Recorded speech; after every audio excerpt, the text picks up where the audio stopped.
This is Eyewitness News, the news leader, with Lori Stokes and Ken Rosado and Bill Evans with the exclusive AccuWeather forecast. Now, Eyewitness News this morning. Good morning, it's 5 a.m. President Obama's stimulus package heads for a stormy Senate debate today, but the president remains confident in his economic recovery plan. More layoffs are expected to be announced in the tri-state area today. A deadly hit and run, 2 young men killed. We will tell you how police caught the driver. And 6 is the magic number for the Steelers, Super Bowl champions yet again after a thriller against Arizona Cardinals. It was a dynamite game. Good morning, I'm Lori Stokes. And I'm Ken Rosado. I'll make you a late Super Bowl bet that Tanya Mills, our noon producer, is somehow going to call out sick today because she's the biggest Steelers fan on earth. And you are never more than 7 minutes away from weather and traffic. Bill Evans has your AccuWeather forecast. There was a football game yesterday? In your house, I know you know there was. All right, here's what's going on. Oh, it was nuts in my house last night. All right, here's what's going on. 23 Sussex, 26 around Andover, 34 around Greentown. Look at the temperatures. They're all over the place. It's going to be such a mild start to the day. It's going to be such a mild day, actually, around the area. 30 around Islip, 40 Montauk, 41 down the Jersey Shore, 38 around Newark. Look at this. 10-degree split really quick here. 28 here at White Plains. 38 around Newark. So it's going to be that kind of day. A mild day today ahead of this low-pressure storm system. Now, the low is down here in eastern Kentucky and Tennessee, and it's going to be tracking to the coast. So we're going to keep an eye on exactly where that storm goes. At the moment, we're just going to just say that it's looking like it's going to go south and east, but that doesn't mean we're not going to get any snow or rain into the area, and that's what we're going to be keeping an eye on through the day today. So really, our day starts out with a mixture of sun and clouds. We're going to be at 44 by 8 o'clock. Our normal high is 37, 38 degrees this time of the year. We're going to get to 46. So it's certainly going to feel milder, and we got a shot at a sprinkle late in the day, but snow tomorrow. Yes, we will have snow tomorrow, and I'll tell you all about it in your AccuWeather forecast in just a moment. It's 5:02, weather and traffic together now every 7 minutes. And Joe, Nolan, I know you had a big Super Bowl party at your house. Fun day, great game, good game. So, it's fun stuff. But today, back to work. Today, one of the biggest days of the year for people calling sick. And usually, what happens is the volume is down a little bit. So we'll have to keep an eye on things. So far, so good, though. You begin to travel around here on the FDR Drive again, both ways. We're doing very well. Then coming inbound here on the Grand Central Parkway, also out here at the Kew Gardens Interchange. Again, we're doing well. Mass transit's good, too. Alternates out of the street parking in effect for eyewitnesses. We'll have to get that audio issue corrected. Thank you.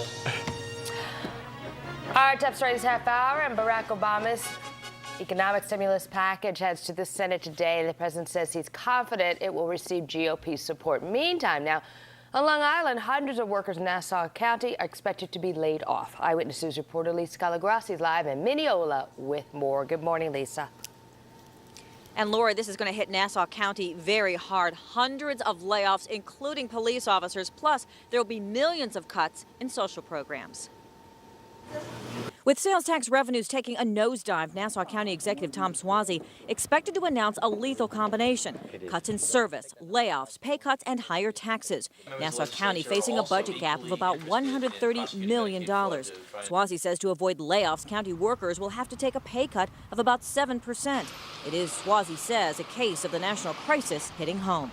President Obama's stimulus package moves to the U.S. Senate today. Democrats pushed it to an overwhelming win in the House last week, but not a single Republican voted for it. The important thing is getting the thing passed. And I've done extraordinary outreach, I think, to Republicans because they have some good ideas, and I want to make sure that those ideas are incorporated. The House bill topped $800 billion. Democratic leaders now say they're trying to keep the cost of the Senate package below $1 trillion. Republicans say that's laughable. $248 million for furniture for the new Homeland Security building, $75 million for salaries at the FBI, $75 million for smoking cessation. Tell me how that generates a job. The Obama administration hopes to win back some Republican support through compromise. It would add tax cuts, cut spending, and increase infrastructure spending for roads and bridges. This will pass with Republican votes because it's a good package and because we will make some changes around the edges. Democrat Barney Frank says 2/3 of the stimulus package involves spending because tax cuts don't do enough. I think we need to fix some highways and bridges. I never saw a tax cut fix a bridge. Now, in Connecticut, Governor Jody Rowe will make a 5-minute televised address at 6 o'clock tonight, talking about that state's $1 billion deficit. As for Nassau County Executive Tom Suozzi, he'll make his budget announcements today at 10:30 this morning. For now, we're live in Mineola. Lisa Calagrassi, Channel 7 Eyewitness News. All right, Lisa. Thank you. Stay with Eyewitness News for complete coverage of President Obama's first 100 days in office. You can also find information at 7online.com. In Brooklyn now, a 100-year-old man who survived the Holocaust was killed in a house fire over the weekend. David Weiss died Saturday after being trapped in a fire inside his Williamsburg home. Weiss survived both world wars and the Auschwitz concentration camps. Friends and family say Weiss went to synagogue every day, including the day he was killed. Romania was born outlived 4 wives. Time now is 5:06, and during the night, prosecutors in Queens arraigned a suspect on charges linked to a deadly hit-and-run involving 2 victims. The 2 friends were hit at 62nd Avenue and 80th Street in Middle Village. Police say 16-year-old Robert Ogle and his friend Alex Paul were killed as they walked home from a party early Sunday morning. The accused drunk driver, Kenneth Geyer, was arrested a few blocks from the accident. Police said that he was driving a stolen car back to where he had taken it. I just think he's just one of these out-of-control people. If you're up 1 in the morning, if you're that stoned behind the wheel, there's something very wrong in your life. Geyer's facing numerous charges, including driving while intoxicated, manslaughter, assault leaving the scene of an accident, grand larceny, and driving without a license. Suffolk County police officer is free on bail this morning after being charged with possessing steroids. 13-year police veteran Stephen Lepre was a former Cop of the Month, but he is charged with steroid possession with the intent to sell. The 43-year-old is suspended without pay from the police department. Lepre pleaded not guilty and is due back in court on Friday. The Pittsburgh Steelers have forged their way into history with a breathtaking win over the Arizona Cardinals in Super Bowl XLIII. Before the game, U.S. Airways pilot Chesley Sullenberger and the rest of the Flight 1549 crew got a super ovation. Now to the game with 18 seconds left in the half, Kurt Warner's pass was intercepted by James Harrison. He returned it from one end zone to the other for a touchdown. Harrison's 100-yard interception return is the longest play in Super Bowl history. Doesn't get long in a 100-yard return there. That's about it. Can't go 200 yards. It wouldn't be a football stadium. The Steelers led 17-7 at the half of the fourth quarter with just under 3 minutes left. Warner completed a pass over the middle to Larry Fitzgerald. He raced 64 yards for the TD. The Cards now led 23-20, but the Steelers didn't give up with less than a minute left. Ben Roethlisberger threw to Santonio Holmes in the far right corner of the end zone for the game-winning touchdown. The Steelers claimed their record 6th NFL championship with a 27-23 victory. That would mean that Bill Evans' household was screaming, and Holmes was named Super Bowl MVP. Yeah. I walked up to him right before we got into the huddle and told him, Ben, I want to be the guy to make these plays for you today, man. Just give me an opportunity. I grabbed him to the side and told him, Ben, I can make these plays for you. You know, I'm not taking anything away from any other guys on the field, but I want to be the guy to help you win this game. Now, thousands of Steelers fans poured into the streets of Pittsburgh for a humongous super celebration. In one part of the city, fans surrounded a makeshift bonfire and waved their terrible towels. Those are terrible towels. That's what you got in Pittsburgh. That terrible was great. Towels. Absolutely, from top to bottom, from the owner to their head coach, everybody, just spectacular. You're never more than 7 minutes away from weather, traffic, and Bill with your weather forecast. Oh, my favorite at the house was when Santonio caught the pass. The dog is barking and jumping up and down. It's just hysterical. All right, by this afternoon, we're looking at temperatures around 41, 43 degrees. There could be a shower or maybe some flurries around as we get into the evening hours. The temperature's so mild, there could possibly be a shower. Then the temperature is actually going to come crashing down. It's going to get a lot colder tonight, and we'll have some flurries in and around the area. We're going to have snow tomorrow, and we'll talk about that and just lay it out for you in the AccuWeather forecast coming up in just a moment. Weather and traffic together now every 7 minutes. Joe Nolan can tell you about your ride this morning. Looks like you got the sun over there, Joe, beaming down on you already. Yeah, I know, really, exactly.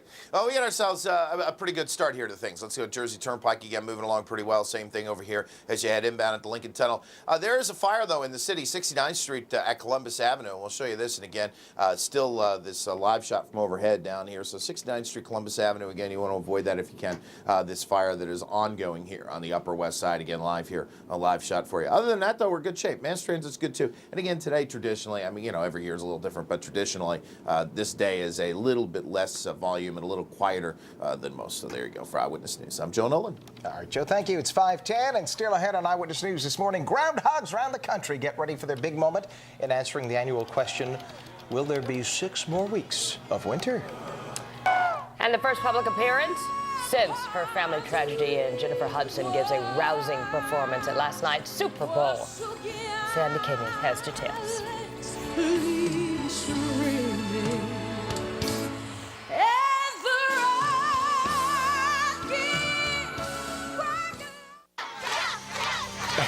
Welcome back. It is 5:12. What a handsome little devil there.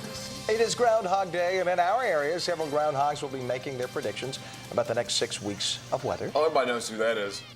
At the Staten Island, or who is it? Staten Island Chuck. All right. Well, at Staten Island Zoo in West Brighton, it says Charles G. Hogg. Yeah, it's Chuck. That's if you don't know him. That's his formal name. Yeah. Okay. Staten Island Chuck is going Yeah. to make his prediction at 7:30 this morning. Go to Long Island, Holtzville Hal and Malvern Mel. That's one from Nassau, one from Suffolk, for those who don't realize. Will emerge from their burrows and make their predictions. At 9 a.m. in New Jersey, Essex Ed pops out for his performance at the Essex County Turtlebag Zoo. And Yeah, of everybody course, knows about Essex Ed. He's got a little past over there. the granddaddy of them all is Punxsutawney You Phil. wait till that comes out. Yeah. You know the whole story? Oh, that Essex Ed, he gets around. Now, correct me if I'm wrong. Aren't there 6 more weeks of winter, whether there's a groundhog seeing a shadow or not? You know, I can't speak for rodents in the You have in the past. but you know, Some of us are in, right? they're gonna see their shadow today. Uh-oh. Yeah, they are. There's That no means question. 6 more weeks of It's going to winter. be sunny to start out. They're going to see their shadow. They're going to freak out and bite somebody. And they don't have their shots. They're going to be a little, they've had their shots. They're a little on the grumpy side. So and that means you see their shadow. 6 more weeks of winter. Yeah, we know. Oh, and I think we got a terrific shot of seeing, you know, the way the winter has unfolded. We've had a lot of storm systems coming in. We got another one for tomorrow. Looks like the bulk of it may miss us. But still, when you get this many opportunities, you know, we get snow right up until the 1st of spring, right up until, you know, spring officially starts. So I think we got a good shot at seeing a lot more winter to come. Here's what's going on this morning. We take a look at our weather. We're going to show you Punxsutawney Phil last year. You know, they get all jazzed up for this. You ever been to Punxsutawney, Pennsylvania? No, but I've certainly covered it enough, you know, from a distance. Yeah, well, and you should, because, you know, the groundhog, they, you know, you wake them up, you pull them out, you know, I mean, you know. They're very cute. Well, they're, you know, they were watching the Super Bowl last night, you know, and of course, Punxsutawney Phil, a big Steeler fan, and, you know, he's going to have partied all night. He's hungover. See him look at his chops there? Oh yeah, he's just waiting for an index finger to come nearby. Yeah, he did not see his shadow last year, I don't believe, but we still had 6 more weeks of winter. All right, Punxsutawney Phil will be coming out here in just a little while. Here's what's going on after 7 o'clock is when the sun's up. 40 degrees right now, the humidity 64%, the barometer has been falling, and the winds are west at 5 across the area. So we're looking at a nice, kind of mild start to the day, actually, and we'll have a pretty mild day today with a mixture of sun and clouds, and that's why we're saying just after 7 o'clock, on Good Morning America, Punxsutawney Phil is going to see his shadow, along with Malvern Mel and all those guys. They're going to be seeing that. As a matter of fact, let me update the computer here, and we'll see some other temperatures that are around the area this morning to start the day. As a matter of fact, we're looking north and west of the area. The temperatures have been starting out right around 40 degrees in a lot of spots, and then you get out of the city, well north and west and higher elevation, you can see it's 24 to 36, but yet in Greentown it's 35. So with this mild air coming in out of the southwest, some of the temperatures are all over the place. 28 around White Plains, 29 Bridgeport, 28 here at Islip, 38 at Montauk, 33 JFK, Newark, the urban areas of New Jersey, and 39 down the shore. So that's what we're looking at, is a lot of mild air coming up from the Gulf. And with this low pressure system on our futurecast developing here in the south, it looks like it's going to ride through the Carolinas, and the bulk of this system is going to exit, at least from the forecast now, off to our south and east. But that doesn't mean that we're not going to see any snow. We should see some of that coming in late tonight. We'll have snow, as you can see, by 5 a.m. tomorrow. And through the day tomorrow, we're going to have some snow showers around the area. Now, looking at the radar, we're watching a cold front off to our west. It's creating a few little sprinkles and snow showers, and that front's going to ride eastward today. But the real storm system is well off to our south and southwest, and that is going to be riding up this frontal boundary into the area as we go through the day today. So here's your accurate weather forecast. clouds and sun, and because it's so mild with that low coming up, you can't rule out seeing a sprinkle around late in the day. Tonight, it's cloudy, it's windy. We'll have a sprinkle, and that's going to change over to snow overnight. And I think that tomorrow we're going to see a day where we have clouds, a colder day, off and on snow, and it will be light to moderate at times. We're right around 36 degrees. Now, it's certainly going to get colder as we get into the rest of the week. 26 on Wednesday, 30 on Thursday, 38 on Friday. So I think, you know, in that realm of the big three, nuisance, plowable, biblical, tomorrow we're looking at plowable snow, at least, you know.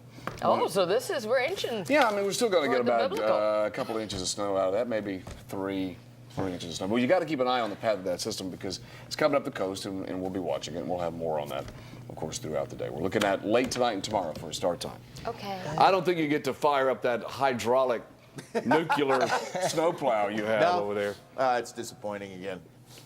He's got to get his money's worth. Got a long way to go. You'll get your money's worth out of that. Yeah, I know. Well, I'll have it for a couple You'll of years. be depleting the earth of its natural resources to power that system. Don't worry about it. Yeah, it's not really good on gas. No, it's not. No. All right, let's go outside, shake up things. Good morning, everybody. Here we go, coming inbound Lincoln Tunnel again. The wide open, no problems here whatsoever. And then we'll take a look here at the George Washington Bridge coming inbound. Upper, lower levels, both again, moving along at a pretty good rate of speed. Then to Staten Island we go, getting up and onto the Verrazano. Again, we're in good shape. Take a look at 69th Street again at Columbus Avenue. This ongoing fire. And again, you see the fire department activity down there. So there will be some closures here around the area of this building at 69th and Columbus. Masterton's a fire. Mass Transit's good and alternate side again today in effect for Eyewitness News. I'm Joe Nolan. Thank you, Joe. All right, life gets a lot tougher this morning for workers at General Motors, just as Chrysler did last week, and GM today will do away with its jobs bank.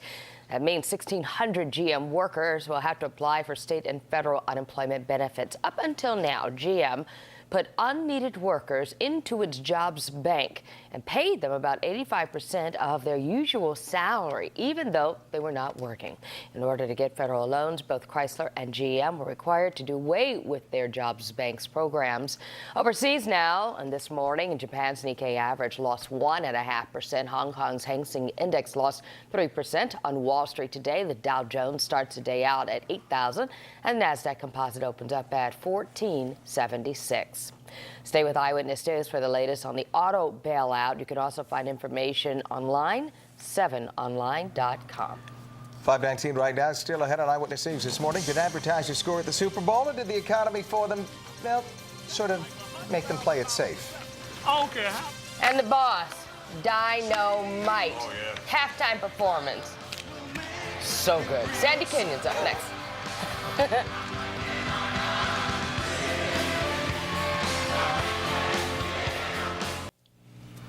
Time for entertainment news. And that would be Mr. Sandy Canyon, who's here with the latest. Good morning. Ken, Lori, and Bill, good morning. What else would we lead with but the entertainment last night? A return to the spotlight for Jennifer Hudson was among the most touching moments of Super Bowl XLIII. Her performance of the national anthem was the first since 3 of her family members were murdered.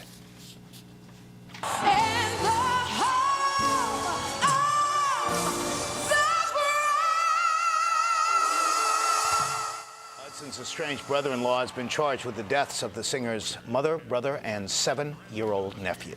Next. I had a friend, was a big football player back in high school. The boss promised a party at halftime, and boy, did he deliver, complete with lyrics to Glory Days, changed to fit the occasion. Included was a new tune from his album. Bruce Springsteen told this crowd he was working on a dream, and it was clear the dream he nurtured as a boy in New Jersey was still very much alive in Tampa, Florida last night. A Super Bowl of creativity came during commercial breaks in last night's game. Each of the 30-second spots went for between $2.5 and $3 million. There you see the crowd drifting in. Today, we're not talking about the game. People will, of course, be debating their favorite ads. Next, his voice has been silenced by thyroid cancer now, but Roger Ebert is still reviewing movies, and he was honored over the weekend by the Directors Guild. Oprah Winfrey is coming to the aid of nonprofit schools and organizations in New Jersey. Her foundation is donating $1.5 million to a shelter for women and children in Newark and various other nonprofit groups. Oprah earlier donated $1 million for students in Whitesboro. Why? Well, it's the home of her longtime boyfriend, Stedman Graham. Ken, Lori, and Bill. Interesting, huh? That's nice. And may I say, Bruce Springsteen looks like he is, it's like the Benjamin Button syndrome. He looks like he gets younger. Yeah. The man looks amazing. He was just on fire last night. It's a long way from Chubby Checker, who played 1988. That was the first musical halftime show. Man, oh man. Hey, that's Puts it in a little perspective. Thank you. famous Evans, by the way. But he was hot at the time. He was on at the time. That's a twist, Thank man. you. Thanks, Sandy. It's 5:24 right now, and we'll be right back.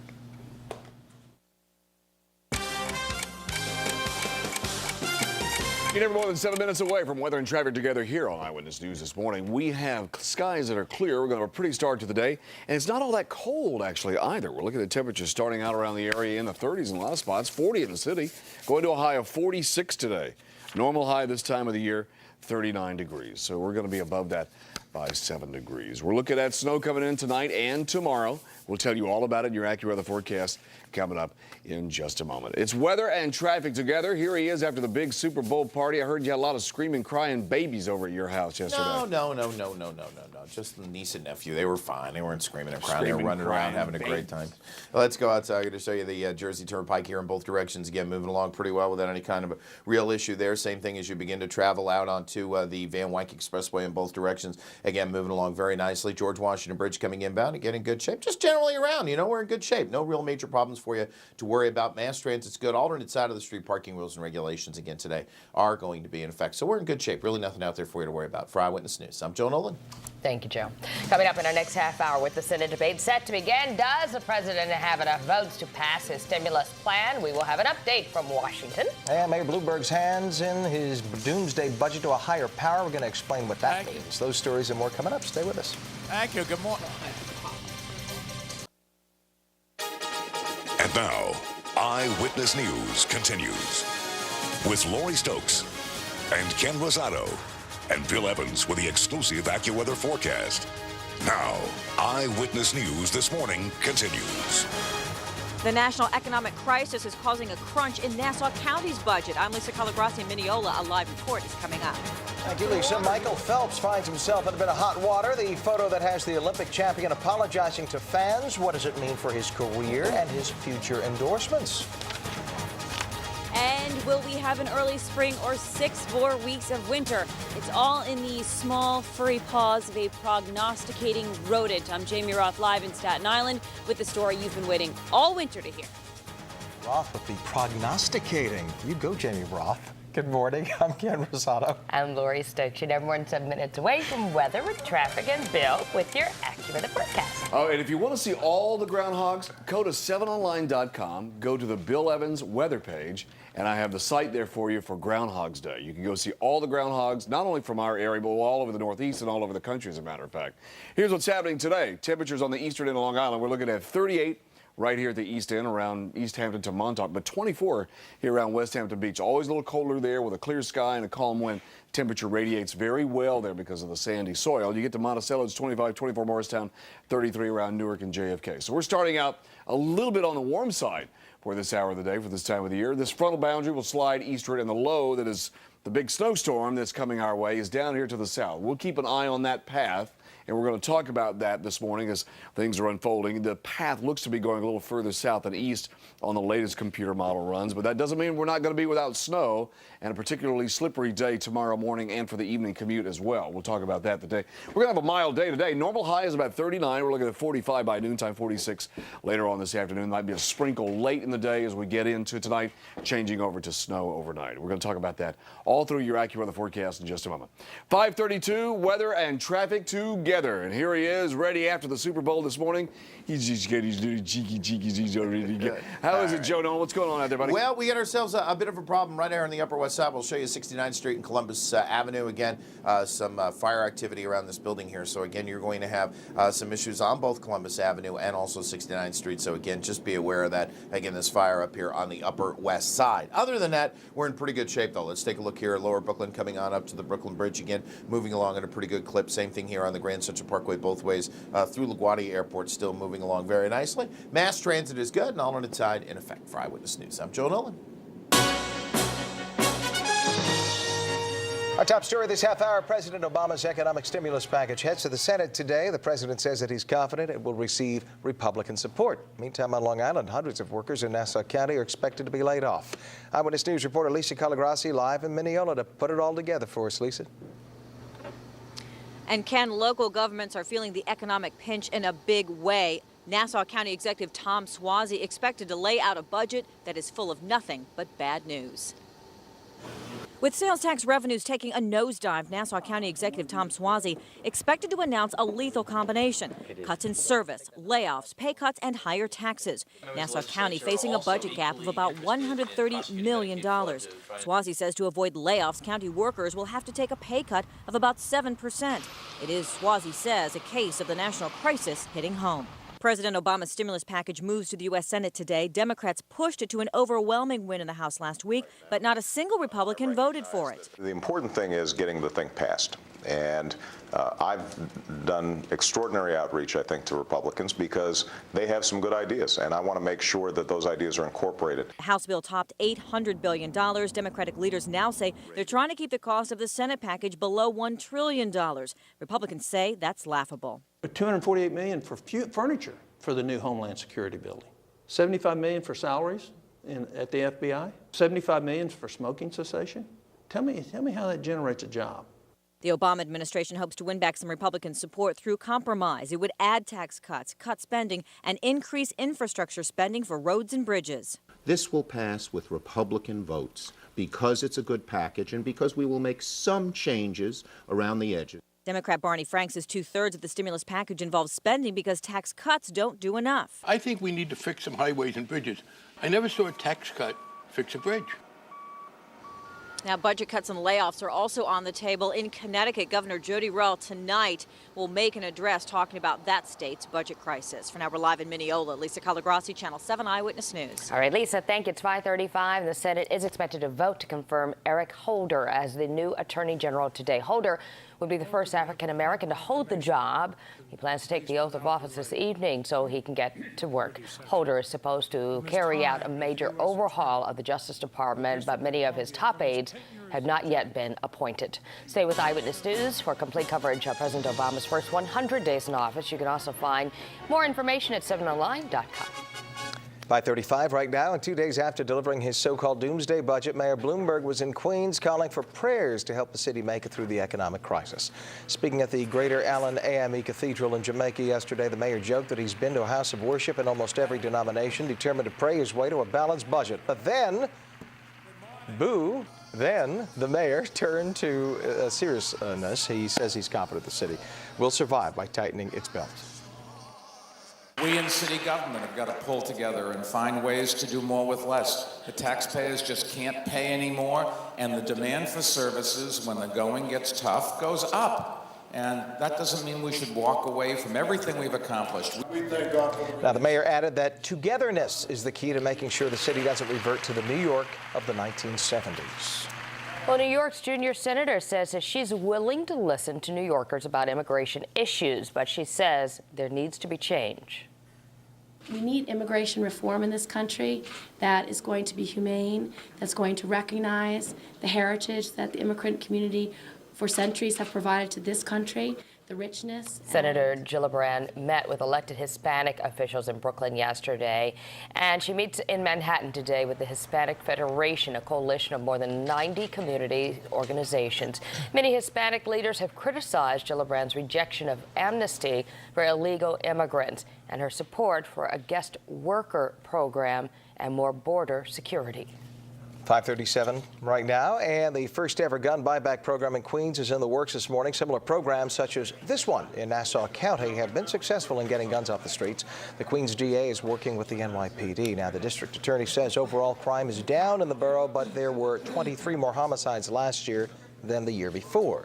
The gun buyback would let people turn in illegal guns in exchange for cash, no questions asked. Olympic superstar Michael Phelps is apologizing this morning after admitting a photograph of him smoking marijuana is real. The record holder and swimmer says he used bad judgment and his behavior is regrettable. A British newspaper showed a picture of the 23-year-old using a bong to smoke pot. The photo was taken back in November. This mistake could end up costing Phelps millions of dollars in endorsements. The sponsors will definitely be checking the fine print. Some of them might have morals clauses that identify this as a breach. In 2004, when Phelps was 19, he was arrested on a drunken driving charge. He pleaded guilty and apologized for the mistake as well. 5:38 right now. I think it is safe to say at this point in the season, most folks have had enough of winter, even Bill Evans, especially with another storm possibly on the way. Today is Groundhog Day, and in Pennsylvania, Punxsutawney Phil will be pulled outside to see whether he casts a shadow on the ground and whether to expect 6 more weeks of winter. Eyewitness News reporter Jamie Roth live at the Staten Island Zoo in West Brighton, where Punxsutawney's cousin, Staten Island Chuck, will make his prediction as well. By the way, Jamie, did they ever prove that they were actually blood relatives? I don't know. I think the results are still pending, but we're going to get right on that and find out. Chuck, however, is sleeping right now, and you need a well-rested groundhog in order to really get an accurate prediction. Later this morning, Chuck will be taken to that little hutch over there, and at 7:30, he will pop out and make his prediction. But shadow or no, we are still in for a shot of winter very soon. New York City and the tri-state area are gearing up for yet another winter storm. City sand trucks will certainly be ready. The storm is expected to carry into tomorrow morning. The question is, will we see 6 more weeks of cold, brutal weather? With several inches of snow predicted tonight, the very night of Groundhog Day, it will be particularly interesting to see how Staten Island Chuck calls it. Chuck's formal name is Charles G. Hogg, and he'll make his prediction at 7:30 this morning, either seeing his shadow and running for cover, thus foretelling another 6 weeks of winter, or seeing no shadow and giving us the thumbs up for an early spring. The 10-pound furry weather seer has been right 23 out of the last 27 years. At the Staten Island Zoo, gates open at 7 a.m. for the big show. It's quite a formidable record. Mayor Bloomberg will be on hand this morning. Now on Long Island, Holtzville Hal and Melvern Mel will make their predictions. And at 9 a.m. in New Jersey, Essex Ed will perform at the Essex County Turtleback Zoo. Dignified names, all of them. We are live this morning in Staten Island, waiting for the big announcement. Jamie Roth, Channel 7 Eyewitness News. All right, thank you, Jamie. We have a little animal, I think it's a rat, that runs around here, and they were going to call him Eyewitness Ernest. I didn't know about him. But Bill has him hidden in the weather office. I know about Greenwich George, however. Bill, what does he say? I don't know. I was talking with Pothole Paulie, actually, and he says we're going to have 6 more weeks of potholes around here. All right, here's what's going on. We're watching this coastal low developing. This is our future cast, and it's showing that slowly sliding up the coast, and cold air will come in here later on tonight, and we will have snow for tomorrow morning. May not be the big snowstorm, that the computer models were showing last week, because it looks like now it might slide the bulk of it, the heaviest precipitation, to our south and east. But we will have snow starting tonight, and we will have snow for the commute tomorrow, and we'll talk about that in your AccuWeather forecast. But know that 5 a.m. tomorrow morning, there's going to be snow showers coming into the area, and there'll be a slippery commute tomorrow at both ends. Looks like the heaviest precipitations tomorrow afternoon. This morning, we're looking at kind of a light wind all over the place. This morning, out here across Long Island, coastal Connecticut, a southwest wind at a couple of miles per hour. Here off to the west, you can see we got a northwest wind, light, about 3 mile per hour wind. Temperatures are in the 20s. We're going to talk about that in the AccuWeather forecast coming up in just a minute. Don't go away. 5:41. It's weather and traffic together every 7 minutes. That guy right there, he's from New Jersey. What groundhog do you pay attention to over there, Joe? Apparently, Jamie just said there's an Essex Ed or something like that. Yeah. I have no idea. Over at Turtleback, yeah. Oh, well, you might want to get in contact with him over there. Yeah, have I know. A little lunch maybe later on today. I don't know. Anyway, let's go outside, show you a couple things. Good morning, everybody. And here we go at the RFK Bridge. Again, in pretty good shape. Really no big deal there. George Washington Bridge coming inbound. Again, doing very well without any kind of an issue there at all as you start to come inbound at the George Washington Bridge. Take a look at the Harmon Cove camera. Still good at the Holland Tunnel. Still that fire, 69th Street and 2nd Avenue again. Or Columbus Avenue, rather. And again, looks like maybe it's starting to wrap up a little bit, but still some police activity around there. Mass transit's good. And alternate side of the street parking rules and regulations again today are in effect. For Eyewitness News, I'm Joe Nolan. Thank you, Joe. It's 5:42 right now, and still ahead on Eyewitness News this morning. The Steelers rally to beat the Cards for their record-breaking 6th Super Bowl title. Stay with us. Does he get full? It's coming in right. Welcome back. It's 5:44 right now in sports. It's going to go down as one of the most exciting finishes in Super Bowl history, right up there with the Giants game last year. The Steelers and the Cardinals certainly gave it their all. Kurt Warner and Ben Roethlisberger were both gunning for their second Super Bowl rings. In the final play of the first half, the Steelers came up big. James Harrison picked off Warner, and the chase was on. The NFL Defensive Player of the Year completed a Super Bowl record 100-yard touchdown return. Steelers led 17-7. Arizona would take a late lead, leaving Roethlisberger one last chance, and he comes through. Santonio Holmes made a sensational game-winning touchdown. Steelers won 27-23. You know what? Winning the Super Bowl is all that matters. I said before, if I would have played worse and still won, I was happy, but it does feel a little better this time. I said to him that I wanted to be the guy to make the plays for this team. I wanted to continue to be great, and great players step up in big-time games and make plays. Oh my God! I remember doing the replay. How many times they showed it, so you could see if he had control of the ball and if his feet were in the end zone.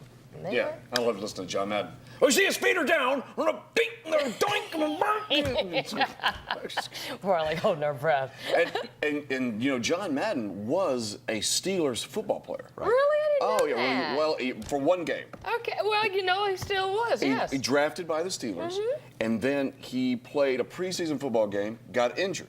Oh. And then, so he got a job running the film for the Steelers in the coaches' meetings. Oh my he figured out how to run the film. They said, Uh-huh. "Yeah, we need a film guy. You can hang around and run the film." And that's how he got into coaching. And now, of course, he's And doing then the rest is history. Yeah. So that was really great That's last cool. night. Yeah, it was a great game. Dana's happy, I would imagine. Mrs. Weather. Oh, my At least God. you'll have peace in your house. Think of it that way, really. You're right. You know what I are mean? absolutely You gotta right. pick your battles. The voice of reason. Yeah, that's not a good one to go into, that's for sure. Good morning. Thanks for joining us. We'll tell you all about the snowstorm you've been hearing about at the end of last week and over the weekend. Let's take a look to the UK. You know what's been going on in the UK? They've had some serious weather, winter weather in the UK. Yeah, they've had a bunch of snowstorms. And what they've been seeing, again, is yet another one there over the weekend. Lots of, snow-covered streets. Look at these guys. They've had a tough time there. As a matter of fact, they've been seeing 6-7 inches of snow out of some of these storms and up to a foot in a couple of places. London's been blanketed with thick snow and travel chaos, and their transportation problems were all over the UK yesterday.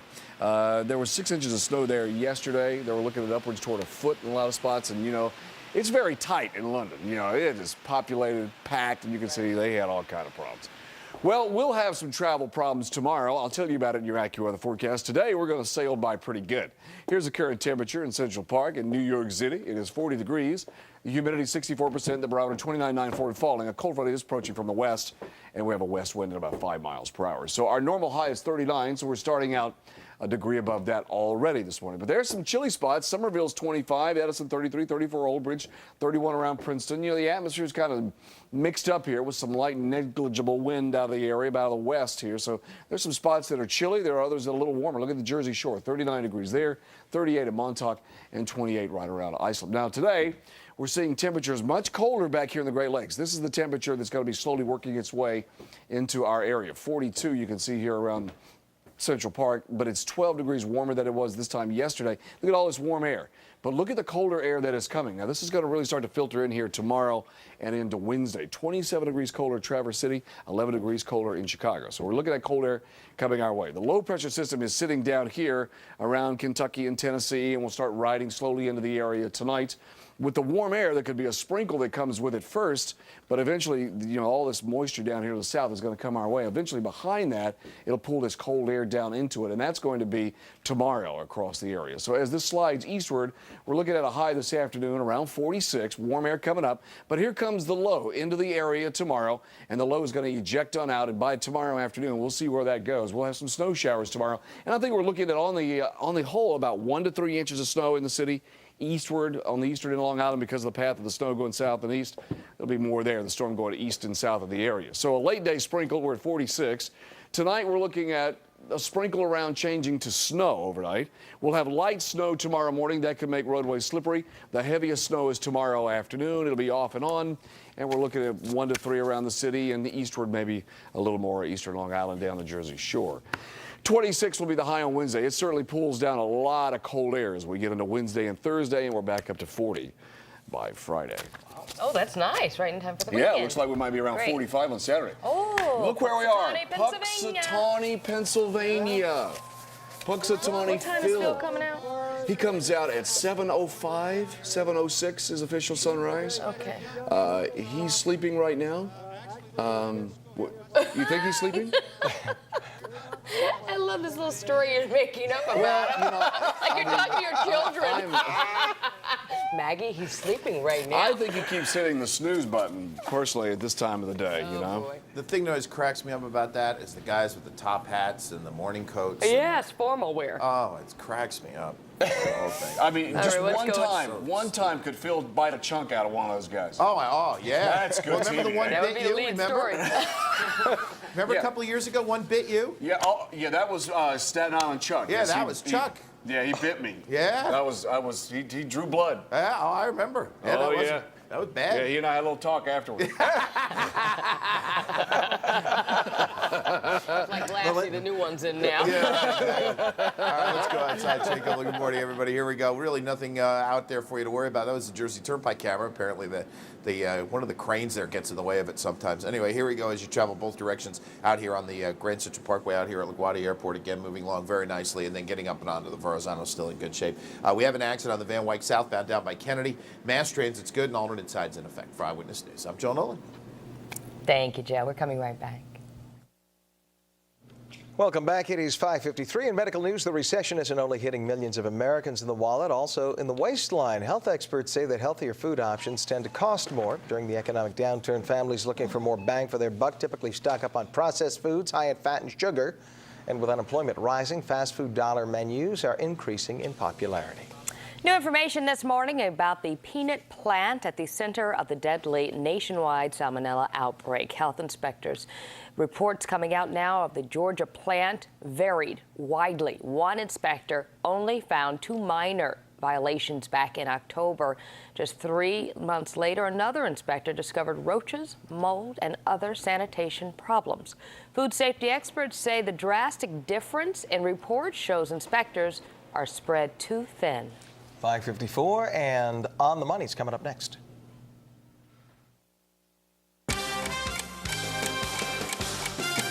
You're more than 7 minutes away from weather and traffic together here on Eyewitness News this morning. We're going to have a beautiful start to this day. Right now we have clear skies, temperature 40 degrees, normal high is 39, we're going to 46. Got a storm on the way for tonight and tomorrow. We'll tell you about it in your AccuWeather forecast in just a moment. Joe Nolan, he's at Metro Traffic. He's looking at your ride, sir. All right, we got this problem on the Van Wyck Expressway southbound down here by Kennedy Airport. You can see the delays now as you get into the airport. This accident here in the process of being cleared up and out of the way. Mass transit's good, alternate side in effect. For Eyewitness News, I'm Joe Nolan. On the Money this morning, overseas, Japan's Nikkei average lost 1.5% today. Hong Kong's Hang Seng Index lost 3%. Wall Street today, the Dow starts at 8,000 points. The Nasdaq Composite opens at 1476. Well, the deal for Netflix subscribers may soon be getting even sweeter. Netflix is reportedly in talks with HBO. Now, if the deal goes through, Netflix customers will also be able to stream HBO's premium movies and original series. Details are still being hammered out, but subscribers will most likely have to pay another $10 a month for the HBO service. Well, coming up next, a desperate new strategy for hard times.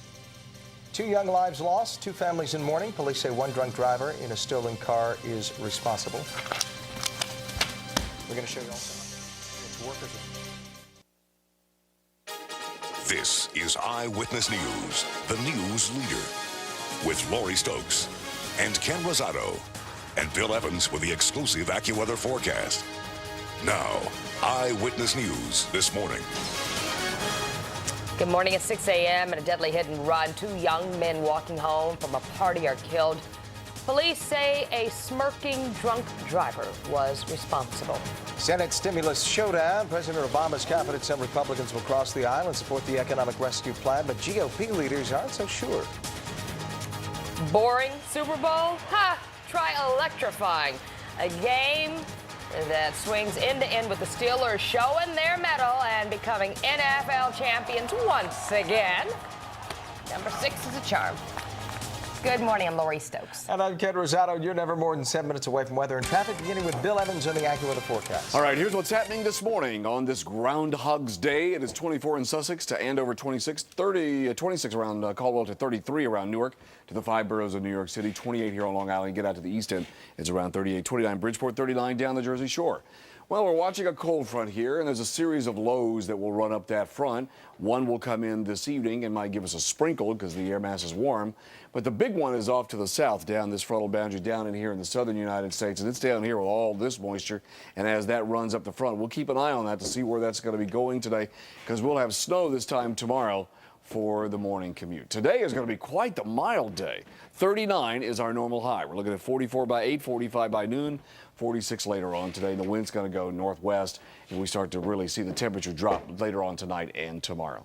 We'll talk about that snow for tomorrow on your AccuWeather forecast in just a moment.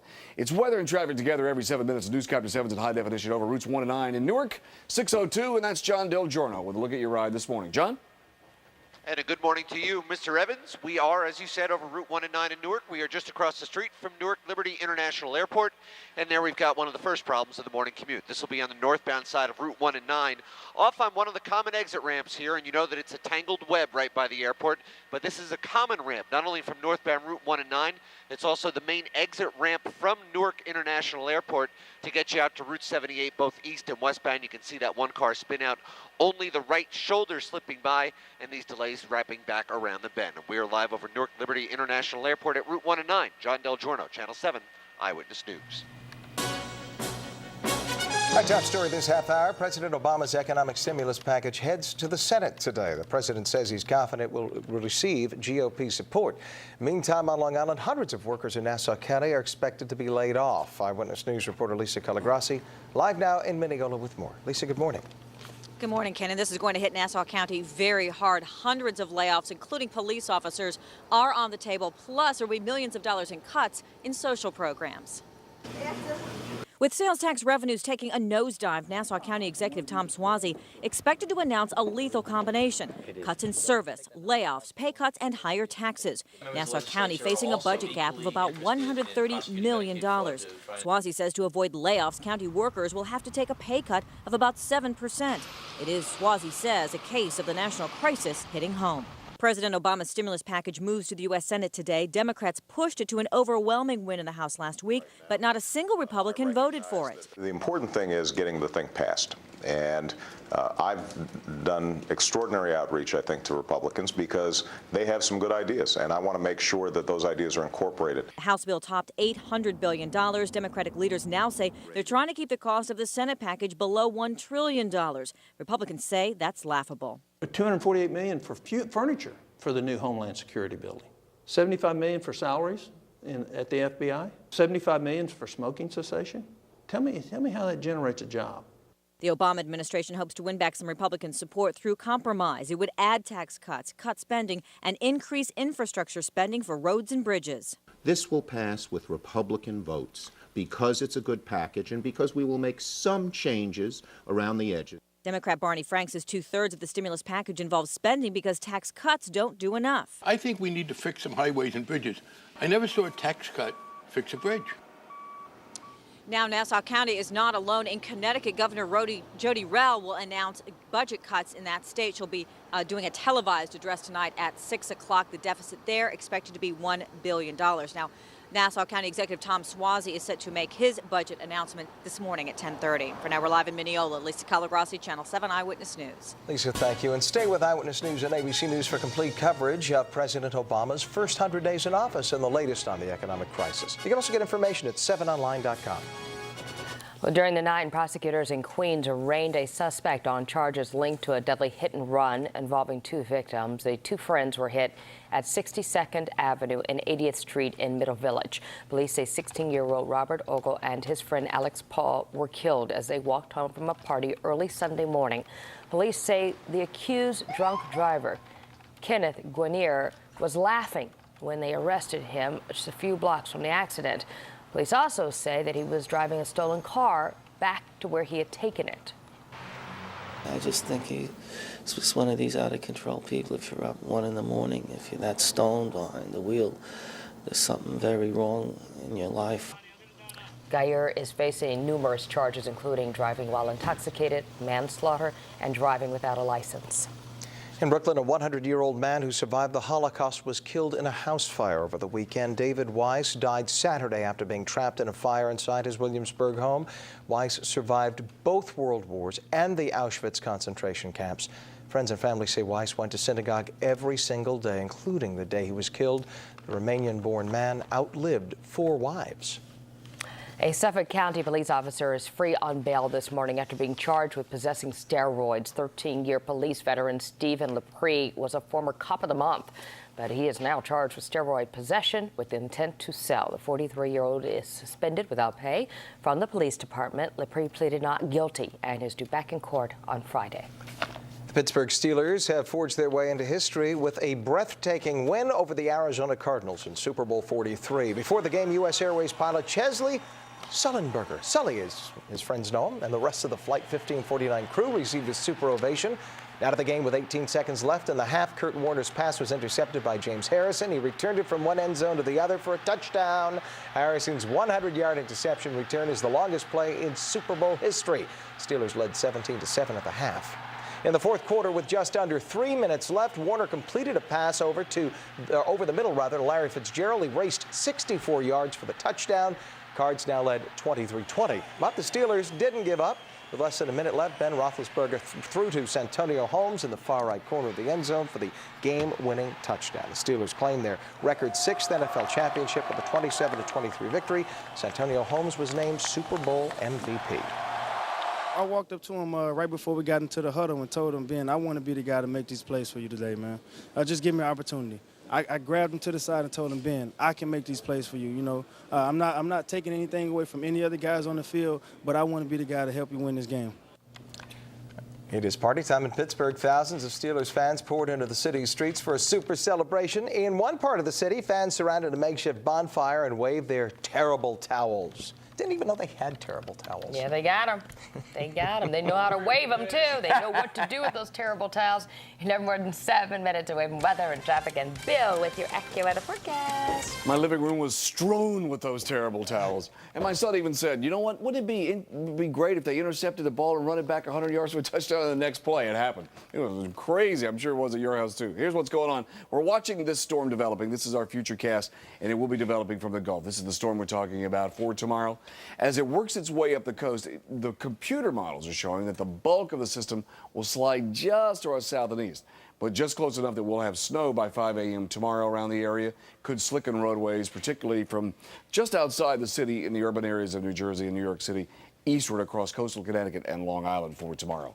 That we're keeping an eye on. So it doesn't look like we get the big storm, but we do get snow tomorrow, and we'll talk about how much coming up in a moment.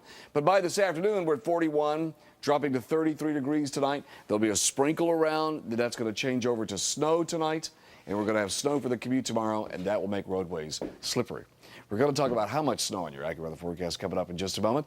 Weather and traffic together now. It is 6:09, 9 after 6. And Joe, we can tell you about your ride this morning, sir. Well, not so bad. We had a couple of earlier problems. We'll show you. Let's go to our camera down here on the Belt Parkway. We can show you down where this accident was there on the southbound side of the Van Wyck. That has now been cleared, and you can see things are moving along into Kennedy Airport, so no longer an issue there. We'll go to our camera by LaGuardia Airport and show you that by the Grand Central Parkway coming inbound again. We are in good shape. Staten Island Expressway, again, in both directions, moving well here coming in towards the area of Toad Hill Road. Now, mass transit is good, and alternate side also in effect. You saw that accident northbound as you leave Newark Airport, getting on to 78 westbound and eastbound. Again, you continue to have that accident still in the process of being cleared. For Eyewitness News, I'm Joe Nolan.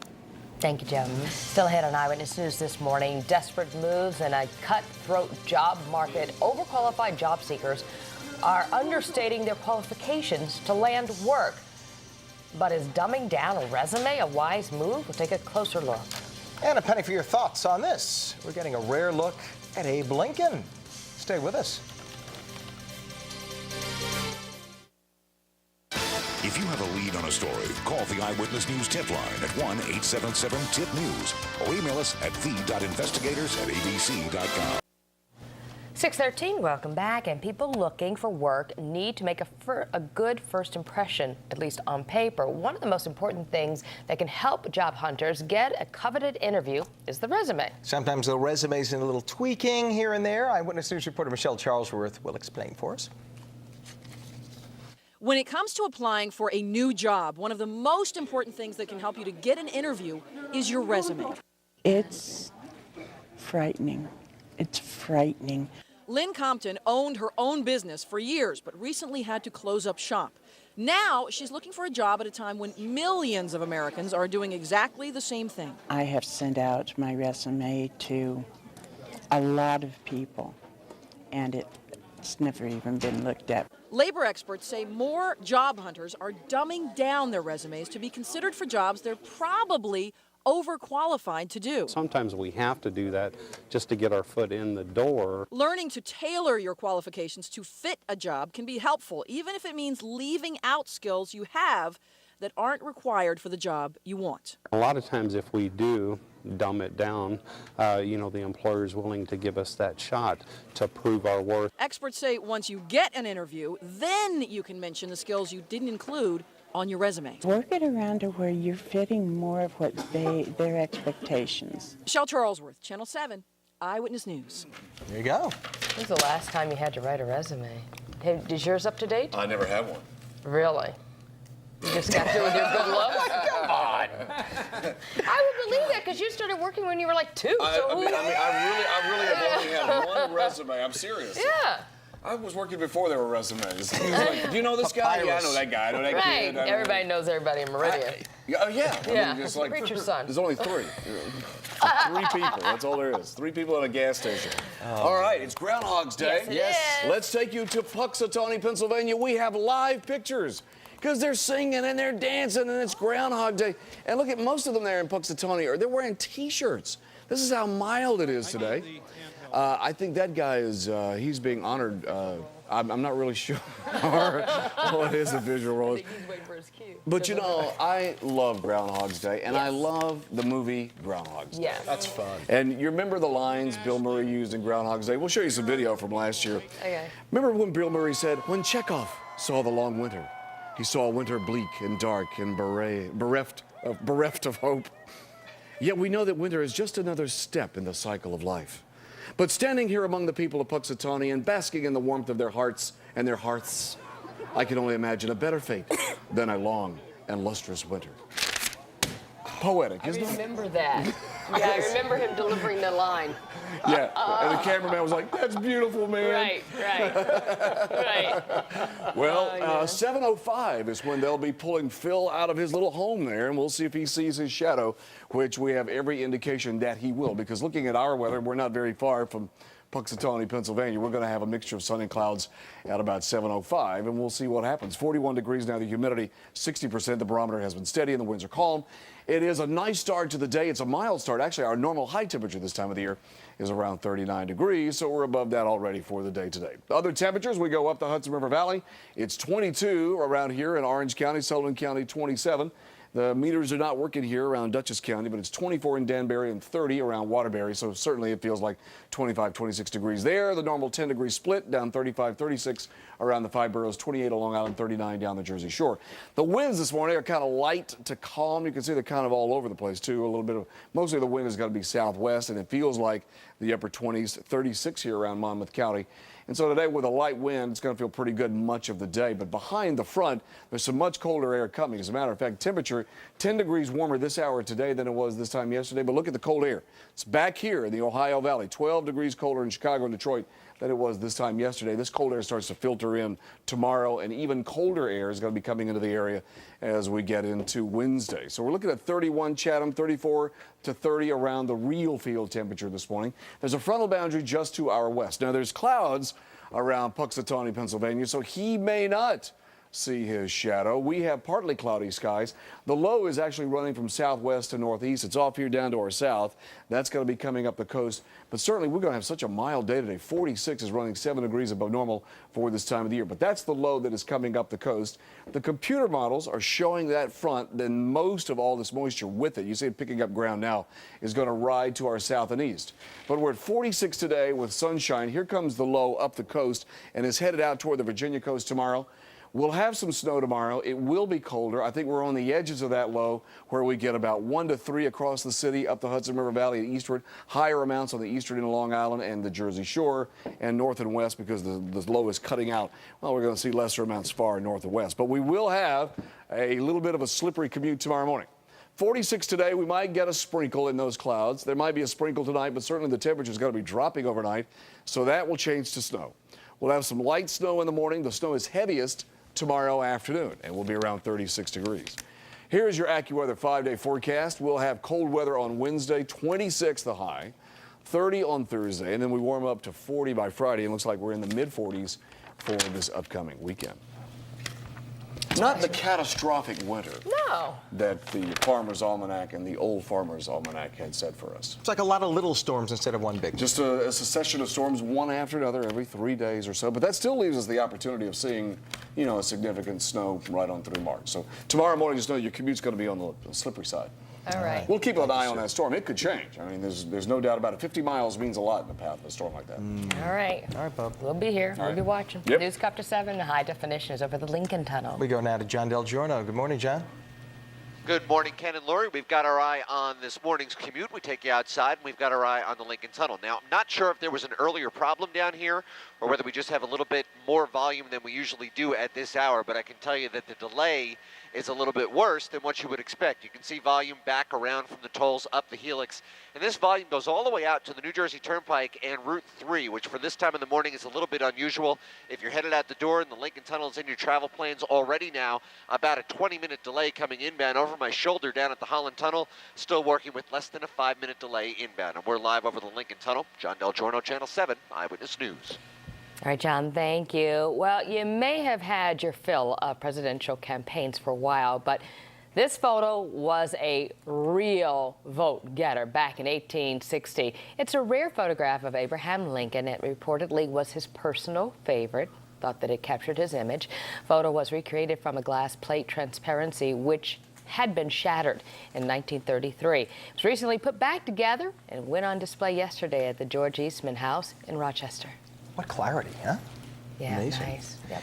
6:20 right now, and coming up on Eyewitness News this morning, a star's emotional return. At the Super Bowl, Jennifer Hudson gives her first performance since tragedy struck her family. And Super Boss Bruce Springsteen rocks his first ever Super Bowl, bringing glory days to the gridiron. Sandy Kenya had to tell. Stay with us.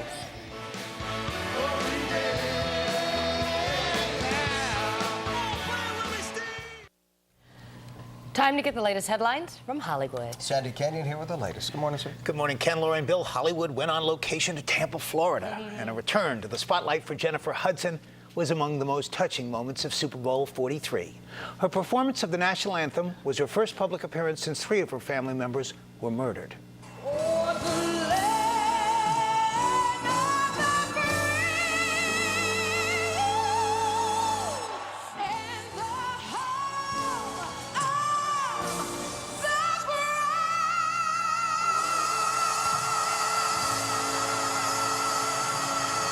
Hudson's estranged brother-in-law has been charged with the deaths of the singer's mother, brother, and 7-year-old nephew.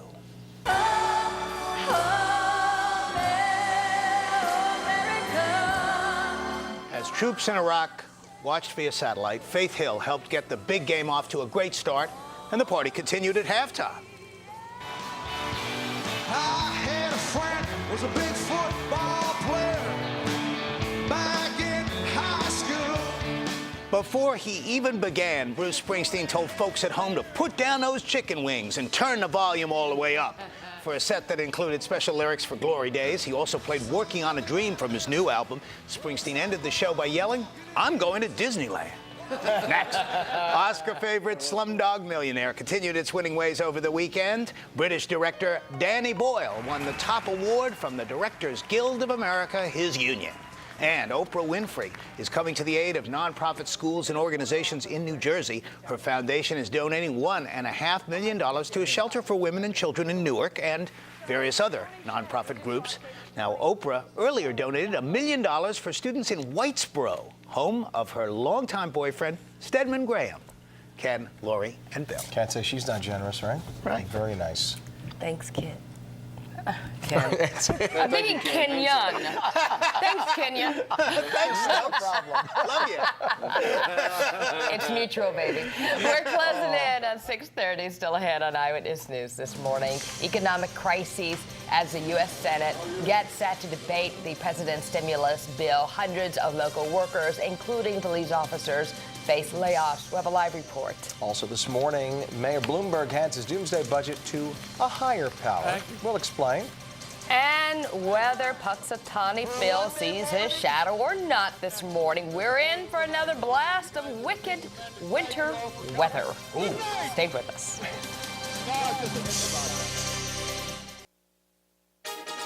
And now, Eyewitness News continues with Lori Stokes and Ken Rosado and Bill Evans with the exclusive AccuWeather forecast. Now, Eyewitness News this morning continues. The national economic crisis is causing a crunch in Nassau County's budget. I'm Lisa Calagrassi in Mineola. A live report is coming up. And good morning. Will we have an early spring or 6 more weeks of winter? The answer is all in the cute little furry paws of a 10-pound meteorologist that they call Staten Island Chuck. I'm Jamie Roth, live with more. Thank you, Jamie. Also, a sorry swimmer. A scandalous picture surfaces plunging an Olympic champion into some hot water. Will Michael Phelps' livelihood go up in smoke? And good morning, I'm Lori Stokes. And I'm Ken Rosado. You're never more than 7 minutes away from weather and traffic, beginning with Bill Evans on the AccuWeather forecast. All right, here's what's going on this morning. Up the Hudson River Valley on the chilly side, 27 Rock Hill here in Orange County, Sullivan County, Orange County 22. 30 right here, and you get down into Westchester County to 36 around Brooklyn, 35 around Newark, 39 down the Jersey Shore, 28 to 38 out across Long Island. We have a frontal boundary just to our west that is sliding eastward. There's going to be one wave of low pressure to run up that during the day. Might give us a sprinkle later on today, but the big low is still well to our south here that will run up that front. Probably it's going to run out into the Atlantic, and we're going to be on the edges of that for tomorrow. The edges, that's the key word there. Now today, we're keeping an eye on this system. It looks like the bulk, the heaviest precipitation will run to our south and east. We'll be on the edges of that for tomorrow. That doesn't mean we're not going to get snow. We'll probably get some snow tomorrow and make for a slippery commute in the morning as well as in the afternoon. We'll be keeping an eye on that. But certainly today is going to be a quite mild day. Normal high is about 39. We're looking at 44 by 8 o'clock, 45 by noontime, and 46 later on today. Could have a sprinkle late in the day today, and probably sprinkles changing over to snow tonight. We'll tell you all about that storm for your commute tomorrow morning in just a moment. 6:31, weather and traffic together now. Newscast 7's in high definition over the West Side Highway. That's John Del Giorno. Happy Monday, John. What's the latest there? Happy Monday to you, Bill. We are on the West Side Highway with first live pictures from Newscopter 7 of a new problem now as you transition from 12th Avenue up on to the northbound West Side Highway. You can see it's a one-car accident, police and fire on the scene. We're on the northbound side right at 59th Street. Now, this is posing two problems. The first one, obviously, on the northbound side, all lanes are shut. You can see all that traffic being diverted off the right side of your roadway. All the traffic coming north on the west side now being diverted over to 59th Street. If you're traveling southbound, you're not only going to get rubbernecking delays, but you have problems making the left-hand turns as you come south off the West Side Highway because of all the gridlock and, of course, all the police and fire department activity. So we got a big problem now on the west side. Joe Nolan is standing by at Metro Traffic with a look at the rest of the Tri-State area. Good morning, Joe. Well, good morning, John. Morning, everybody. And let's go right outside to our maps, and we'll tell you about these ongoing issues as you travel out onto the Bronx River Parkway. Apparently, there is a big old pothole on the Bronx River Parkway right up by the county center. That is still in the process of being taken care of. So they have a lane closed there. So as you head southbound on the Bronx River Parkway, you have those delays. Still doing well over here by Newark Airport on the New Jersey Turnpike. And then we'll take a quick look inbound at the Lincoln Tunnel. Again, about a 20-minute delay. There was some earlier problems there, as John showed you before, with that one clear. And alternate side of the street parking in effect. For Eyewitness News, I'm Joe Nolan. Thank you, Joe. It's 6:32. Our top stories half hour. President Obama's economic stimulus package heads to the Senate today. The president says he's confident it will receive Republican support. Meantime, underscoring the economic crises on Long Island. Today, hundreds of workers in Nassau County are about to lose their jobs. Eyewitness News reporter Lisa Calagrassi is live in Mineola with more. Good morning, Lisa. Good morning, Lori. And local governments are feeling the pinch in a very big way. Nassau County Executive Tom Suozzi is set to announce his budget later this morning, and it is full of bad news. With sales tax revenues taking a nosedive, Nassau County Executive Tom Suozzi expected to announce a lethal combination: cuts in service, layoffs, pay cuts, and higher taxes. Nassau County facing a budget gap of about $130 million. Suozzi says to avoid layoffs, county workers will have to take a pay cut of about 7%. It is, Suozzi says, a case of the national crisis hitting home. President Obama's stimulus package moves to the U.S. Senate today. Democrats pushed it to an overwhelming win in the House last week, but not a single Republican voted for it. The important thing is getting the thing passed. And I've done extraordinary outreach, I think, to Republicans because they have some good ideas, and I want to make sure that those ideas are incorporated. The House bill topped $800 billion. Democratic leaders now say they're trying to keep the cost of the Senate package below $1 trillion. Republicans say that's laughable. $248 million for furniture for the new Homeland Security building. $75 million for salaries at the FBI. $75 million for smoking cessation. Tell me how that generates a job. The Obama administration hopes to win back some Republican support through compromise. It would add tax cuts, cut spending, and increase infrastructure spending for roads and bridges. This will pass with Republican votes because it's a good package and because we will make some changes around the edges. Democrat Barney Frank says 2/3 of the stimulus package involves spending because tax cuts don't do enough. I think we need to fix some highways and bridges. I never saw a tax cut fix a bridge. Now, Nassau County is not alone in its budget crisis. In Connecticut, Governor Jody Rell is going to be talking about layoffs and budget cuts there as well. For now, we're live in Mineola. Lisa Calagrassi, Channel 7 Eyewitness News. All right, Lisa, thank you. And stay with Eyewitness News and ABC News for complete coverage of President Obama's first 100 days in office. You can also find information at 7online.com. 6:35 is our time right now. 2 days after delivering his so-called doomsday budget, Mayor Bloomberg was in Queens, calling for prayers to help the city make it through the economic crisis. Speaking at the Greater Allen AME Cathedral in Jamaica yesterday, the mayor joked that he's been to a house of worship in almost every denomination, determined to pray his way to a balanced budget. But then the mayor turned serious, saying he's confident the city will survive by tightening its belt. We in city government have got to pull together and find ways to do more with less. The taxpayers just can't pay anymore, and the demand for services when the going gets tough goes up. And that doesn't mean we should walk away from everything we've accomplished. We thank God for the mayor added that togetherness is the key to making sure the city does not revert to the New York of the 1970s. Well, today the Senate is expected to vote to confirm Eric Holder as the new Attorney General. Holder would be the first African-American to hold the job. He plans to take the oath of office this evening so he can get to work. Holder is supposed to also carry out a major overhaul of the Justice Department. Many of his top aides have not yet been appointed. New York's junior senator says that she's willing to listen to New Yorkers about immigration issues, but she says there needs to be change. We need immigration reform in this country that is going to be humane, that's going to recognize the heritage that the immigrant community for centuries have provided to this country, the richness. Senator Gillibrand met with elected Hispanic officials in Brooklyn yesterday. She's going to be meeting with the Hispanic Federation in Manhattan today. It's a coalition of more than 90 community organizations. Many Hispanic leaders have criticized Gillibrand's rejection of amnesty for illegal immigrants and her support for a guest worker program and more border security. The first ever gun buyback program in Queens is in the works. Similar programs, such as this one in Nassau County, have been successful in getting many guns off the streets. The Queens District Attorney says overall crime is down in the borough, but there were 23 more homicides last year than the year before. The gun buyback lets people exchange guns for cash, no questions asked. 6:37 right now, and superstar Michael Phelps is apologizing this morning after admitting a photograph of this Olympic champ smoking marijuana is actually real. The record-holding swimmer says that he used bad judgment and his behavior is, quote, regrettable. A British newspaper showed a picture of the 23-year-old using a bong to smoke pot. The photo was taken back in November. Now, this mistake could end up costing Phelps millions of dollars in endorsements. The sponsors will definitely be checking the fine print. Some of them might have morals clauses that identify this as a breach. In 2004, when Phelps was 19, he was arrested on a drunk driving charge. He pleaded guilty and apologized for that mistake as well. Well, today is Groundhog Day, and it is safe to say at this point in the season, most people have had enough of winter, especially with another storm possibly on the way tonight. Eyewitness News reporter Jamie Roth is live now at the Staten Island Zoo in West Brighton, where Staten Island Chuck will soon be making his prediction as well. Jamie?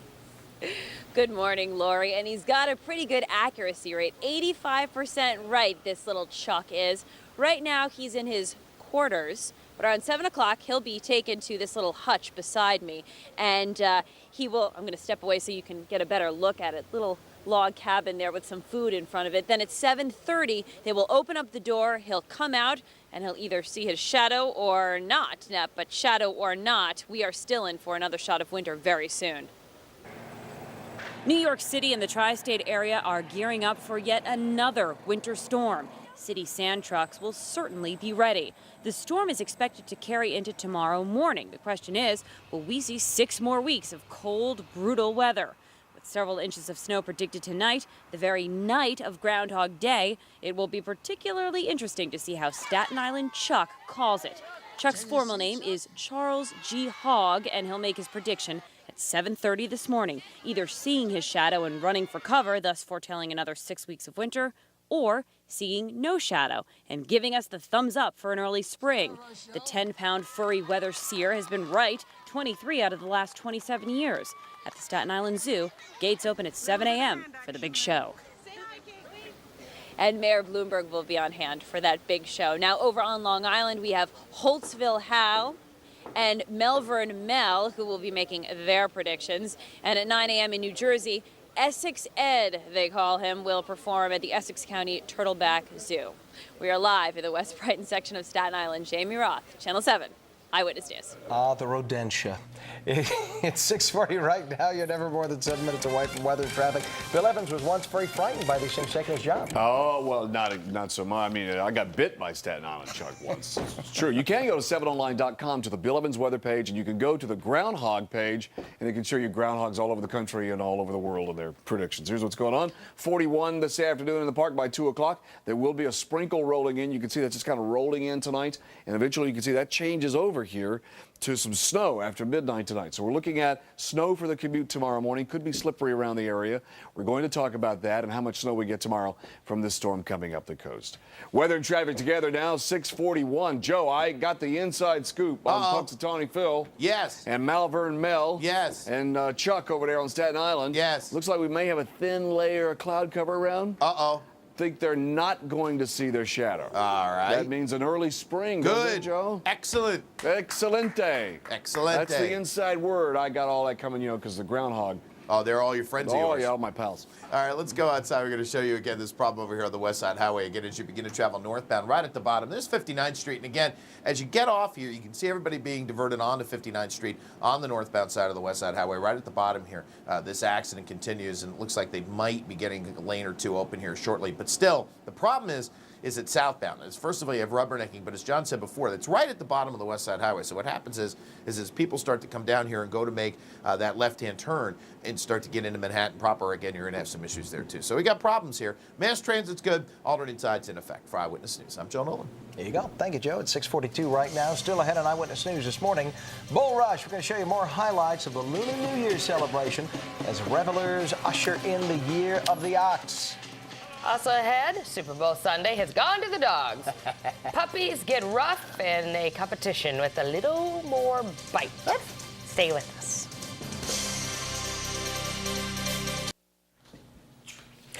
New information this morning about the peanut plant at the center of the deadly nationwide salmonella outbreak.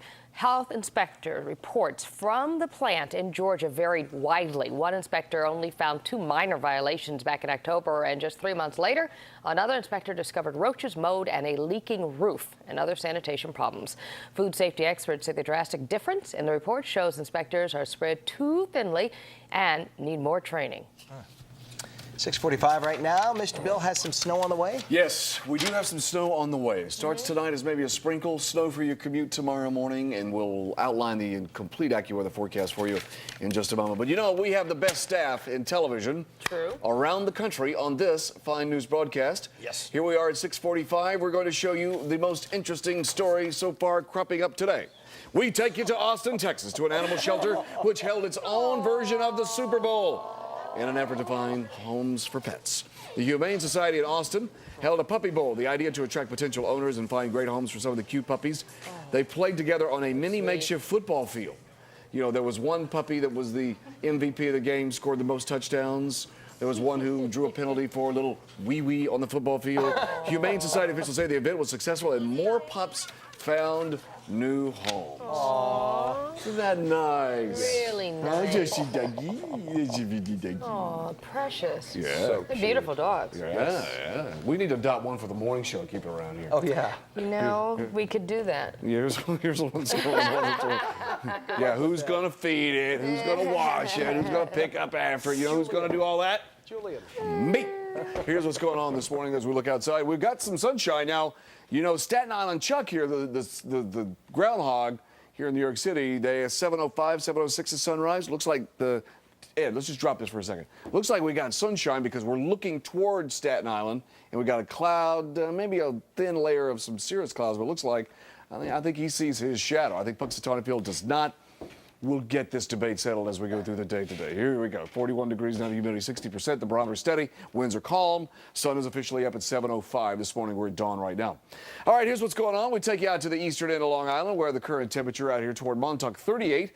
26 at West Hampton, 27 Shirley, 28 around Farmingdale to Islip, 35 Newark, 39 down the shore, 25 Morristown, 27 Monticello. So the normal split is about 10 degrees from the city to the higher elevations north and west, and that's what we have this morning. But these temperatures are also pretty much close to our normal high temperature. Normal high is about 39 in the city to 29 north and west, and we're getting pretty close to that to start the day, so that lets us know it's going to be a mild day. Yesterday, the high was 52 in Central Park. Well, there's a few little snow showers here around the Pittsburgh area along this frontal boundary. This front is moving eastward, and as it moves eastward, it's going to pick up this low in the Gulf. This is the low, this area of rain you see here. That's the low that is coming to us tomorrow. But it looks like, you know, this first wave that comes up is going to give us maybe a sprinkle this evening. The big low with all the moisture from the Gulf is still down to the south, and that looks like that's going to track to the Carolinas and Virginia coast and then out. So that means we'll be on the edges of that with not the big precipitation tomorrow, but the lighter precipitation. The second front that you see back here, you can see kind of a curvature. That's much colder air coming in for Wednesday and Thursday. So as this low comes up, we'll see this first low tonight bringing us a sprinkle. The second low tomorrow is going to bring us some snow showers. We'll see how that pans out as far as the track goes, but it looks like tomorrow we're looking at snow amounts 1 to 3 from the city westward, higher on the eastern end of Long Island because the system will go out tomorrow night, out to the east of the area, less than an inch well north and west, but we'll have to just monitor this throughout the day today and see the computer model runs from later on this morning. So we're looking at a late day sprinkle. We're at 46. 7 degrees above normal for this time of the year. Tonight, we'll have the sprinkles going over to snow. Tomorrow morning, we'll have snow on the roadway. So know this, it's a nuisance storm to start the day tomorrow. Off and on snow in the afternoon. The heaviest of the snow looks to be in the afternoon, and that's when you might have to do a little shoveling, a little plowing. And then we've got cold air pouring in behind that. We drop to 18 tomorrow night, 26 on Wednesday, but we warm back up to 40 by Friday and 45 coming up for the weekend. Oh, 45, nice. Good. So Punxsutawney Phil does not see his shadow. That means, you know, spring is going to make an early arrival. We'd love to see it earlier. Yeah, you would? Mm-hmm. I would like to see a big old blizzard blow up on here. Well, yeah, let's get it over with. Yeah. Okay. You know what I mean? Big one, you know, big, nice, white, big snow. You have a direct line? I don't really, but I wish I did. Newscast 7 in high definition is over the West Side Highway. We check in now with John Del Giorno. John? And good morning once again, guys who've been following this accident on the west side. We brought you the first live pictures, and now we can bring you a little bit of good news. We're northbound right at 59th Street. The accident vehicle was that white SUV that, as you can see, has been pulled off the West Side Highway itself, so that's a little bit of good news now. The northbound lanes of the West Side Highway have been reopened, and most of the emergency vehicles have been cleared out. Now, the big problem here was on the southbound side. First of all, people weren't allowed to make that left-hand turn, and then you had the rubbernecking delays. All of that has been reopened, the traffic lanes, but you can see some leftover delays now headed southbound on the west side, with delays beginning right around 96th Street. We're live over the west side of Manhattan. John Del Giorno, Channel 7 Eyewitness News. John, thank you. It's 6:50 right now, and Chinatown brimmed with excitement as a parade celebrating the Lunar New Year wound its way through the streets. Mayor Bloomberg was among the scores of people attending the festivities honoring the Year of the Ox yesterday. The event kicked off with a traditional dragon dance, followed by music, a variety of performances, and a massive fireworks display. Love That's that. nice. Mm-hmm. Love it. On the Money is next.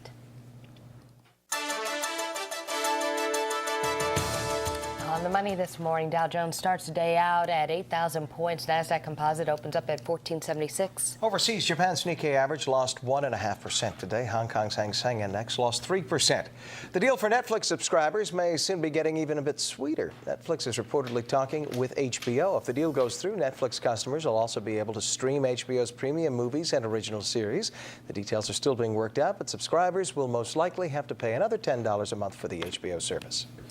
Well, someone must have forgotten to tell advertisers the country is in a recession. They shelled out a record $206 million for spots in the Super Bowl. NBC says it sold all 69 advertising units in the big game. Each of the 30-second spots went for between $2.4 and $3 million. Experts say it's no surprise that even in this economy, companies will still shell out this kind of cash for exposure during the game. Super Bowl boasts an estimated audience of 100 million viewers. Most of the time, everybody avoids ads as much as they can. But in the Super Bowl, people really tune in, primarily for many people, to watch the advertising.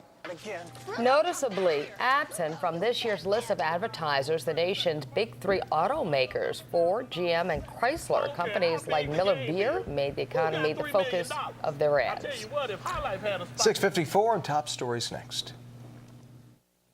Looking at top stories, and President Obama's economic stimulus plan is taken up by the U.S. Senate today. Now, there's plenty of economic pain on Long Island this morning, with Nassau County set to lay off hundreds of workers. Lisa Colagrassi live in Mineola with that story. Lisa? And Ken and Lori, the sales tax revenues have dropped so low that Nassau County Executive Tom Swazi is talking about layoffs even within the police department. Now, the trouble in Nassau is really symptomatic of the nationwide economic crisis. Now, President Obama's stimulus plan moves to the U.S. Senate after winning approval in the House. There is lingering criticism that the package has too many unnecessary expenditures. So far, Republicans have been slow to support it. Still, there are enough Democrats and enough votes to get this stimulus plan passed. For now, we're live in Mineola. Lisa Colagrassi, Channel 7 Eyewitness News. All right, Lisa, thank you. And today is Groundhog Day. That's right, and you're going to hear a lot of predictions about the winter season. Jamie Roth is live now in West Brighton on Staten Island with more. Jamie. Well, good morning, everyone. And with a winter storm headed our way, we will be breathlessly watching Charles G. Hogg, known to his friends as Chuck. He makes his prediction here at 7:30 this morning. We already have a crowd assembling. Mayor Michael Bloomberg will be arriving. Now, he will either see his shadow, as you know, and then head back to his hutch, which means we get more winter, or he will see no shadow and give us the thumbs up that spring is on the way. Groundhog Day, we're told, stems from the ancient belief that you would know spring was coming when hibernating animals emerged. So we will have to see what Chuck predicts. Now, groundhogs are not known for having the nicest disposition, but we are told that Staten Island Chuck is the sweetest around. We will let you know. We're live in Staten Island. Jamie Roth, Channel 7 Eyewitness News. I don't know, Jim. I think Essex Ed would be Joe Nolan's favorite. Yeah. I think. I'm not sure. We got to check that out right now. Joe? He bit Bill. Yeah. Right. Stood on Chuck bit me, man. Yeah, I know. Yeah. What's that all about? Sweet disposition. He bites. Let's go outside. And again, we'll show you here as you begin to travel out onto the Belt Parkway. An accident here, still in the process of being cleared right around Springfield Boulevard. Let's go to the helicopter now. We got a problem on the BQE, a new one coming up through the trench. Again, this accident here, 2 right lanes are going to be out of service. Looks like a town car on the inbound side of the Brooklyn-Queens Expressway. Now to the maps, and just quickly tell you about these 2 other things that are happening. First off, again, as you travel out onto the Sawmill River Parkway in Hastings, an accident on the southbound side. All lanes are closed, and alternate side again today in effect. For Eyewitness News, I'm Joe Nolan. He's showing me the line, Joe, yeah, he did. from where the stitches were. He bit him right here on television. Yeah. But see, now that I'm part groundhog. Yep. What's going to happen to your teeth? Oh, I see my shadow. I can see my shadow in my finger. Oh, Chuck man. bit me. Yeah, we're going to have 6 more weeks of winter, I think. Yeah. Here's what's going on this morning. We have sunshine.